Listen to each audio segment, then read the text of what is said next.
আর কালকে পালালেন ভোটের ময়দান থেকে জাহাঙ্গীর, পুষ্পা, ফলতার, এবং তারপরে আরো গৃহদাহ এই জাহাঙ্গীরকে নিয়ে এক একজন বিধায়ক বলছেন জাহাঙ্গীরকে কেন বহিষ্কার করা হচ্ছে না। জাহাঙ্গীর খান কিরকম ছিলেন, ঋতব্রত বন্দ্যোপাধ্যায় আজকে বিস্ফোরক দেখুন।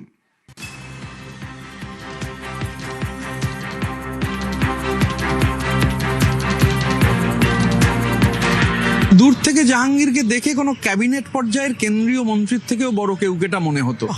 ভাব মানে সাংঘাতিক একটা ব্যাপার। ফলতায় কোনো একটা কাজ, ফলতা ইকোনমিক জোন, কোনো একটা ন্যায্য জিনিস হচ্ছে না, আটকে রয়েছে। যখন কোনো নেতৃত্বকে অনুরোধ করেছি, ও বাবা বলছে ওরে বাবা এটা কেন্দ্রশাসিত অঞ্চল আর জাহাঙ্গীরের বাইরে কিছু হবে না, ওর মধ্যে ঢুকতে পারবো না। এই যে স্পেশাল একটা মডেল, যে একটা মডেলকে রিপ্রেজেন্ট করছে, ডায়মন্ড হারবার মডেল। হ্যাঁ, ডায়মন্ড হারবার মডেল, বা ওটা অনেকে মানে ওখানে সাধারণ লোক বলেন কেন্দ্রশাসিত অঞ্চল। বিধায়ক নন, এলাকার নেতা তিনি। 1,68,000 একটা অ্যাসেম্বলি সেগমেন্টে লিড দিয়েছেন। সেই জন্য হয়তো তিনি বলেছিলেন পুষ্পা ঝুঁকে গেনেই, তা সেই পুষ্পা একেবারে শুকিয়ে ঝরে পড়ে গেছে। এই প্রশ্ন উঠবেই যে এত প্রিভিলেজড একজন, তিনি পার্টির পেছনে ছুরি মারলেন, তারপরও তাকে কেন তার বিরুদ্ধে ব্যবস্থা নেওয়া হবে না? একটা নিন্দা করে খালি দায় ঝেড়ে ফেলা হবে? তাহলে জাহাঙ্গীরকে কোথাও কি এখনো রক্ষা করার চেষ্টা হচ্ছে?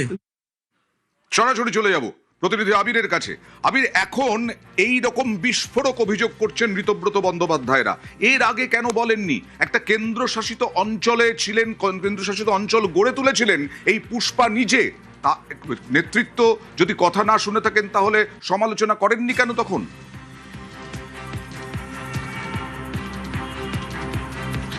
ঋতব্রতর বক্তব্য, ঋতব্রত শুধু একা নয়, অনেকেই বলছেন যে তারা এর আগেও এই বিষয়গুলোকে নিয়ে দলের নেতৃত্বের নজর কাড়ার চেষ্টা করেছিলেন, কিন্তু তাদের বক্তব্য যে দলের নেতৃত্বের নজর কাটতে গেলে সবার আগে ভোটকুশলী তাদের যে সংস্থা ছিল আইপ্যাক, তাদের শীর্ষকর্তাদের নজরের মধ্যে নাকি পড়তে হতো।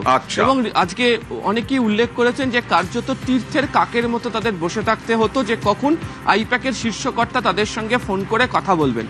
যেহেতু ঋতব্রত একই সঙ্গে তৃণমূল কংগ্রেসের তরফ থেকে শ্রমিক সংগঠনের দায়িত্ব সামলাতেন, এবং ফলতা তুমি জানো যে সেখানে শিল্পের কাজ নিয়ে বহু সময় ধরে আলোচনাও হয়েছে, তার বক্তব্য হচ্ছে সেই সংক্রান্ত বিষয় নিয়েও যদি স্থানীয় নেতাদের কারোর সঙ্গে যোগাযোগ করে কাজ করতে বলা হতো, সবাই হাত তুলে দিতেন এবং সবাই ভয় পেয়ে বলতেন না, ওটা জাহাঙ্গীরের এলাকা, ওখানে তার বিরুদ্ধে গিয়ে কোনো কথা বলতে পারা যাবে না।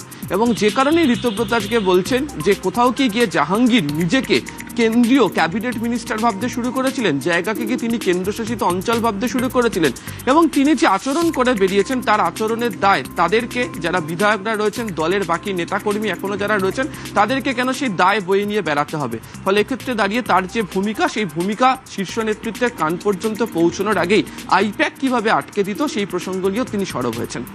একেবারে আবির, গতকালই যেটা দেখাচ্ছি আমরা, যে ব্যাপকভাবে সরব হয়েছিলেন, সত্যি এখনো পর্যন্ত এই জাহাঙ্গীর, তার বিরুদ্ধে ভুরি ভুরি অভিযোগ, তিনি পালিয়ে গেলেন ভোটের ময়দান থেকে, এখনো পর্যন্ত কোনো দলের কোনো বহিষ্কার করা হলো না। শোচনীয় পরাজয়, শাসক থেকে তৃণমূল এখন বিরোধী হতেই সংসারে অশান্তি শুরু। দলকে একজোট রাখতে গতকাল কালীঘাটে বিধায়কদের বৈঠকে ডেকেছিলেন তৃণমূল নেত্রী, সেখানেই বেসুরো এই দলের বিধায়করা। ফলতার পুনর্নির্বাচনের আগে সরে দাঁড়িয়েছেন তৃণমূল প্রার্থী জাহাঙ্গীর খান, সেই নিয়ে মমতা অভিষেকের সামনেই প্রশ্ন তোলেন ঋতব্রত বন্দ্যোপাধ্যায়, জানতে চান কেন বহিষ্কার করা হচ্ছে না জাহাঙ্গীরকে। আর সন্দীপন সাহা তিনিও প্রশ্ন তুলেছিলেন, এন্টালির বিধায়ক।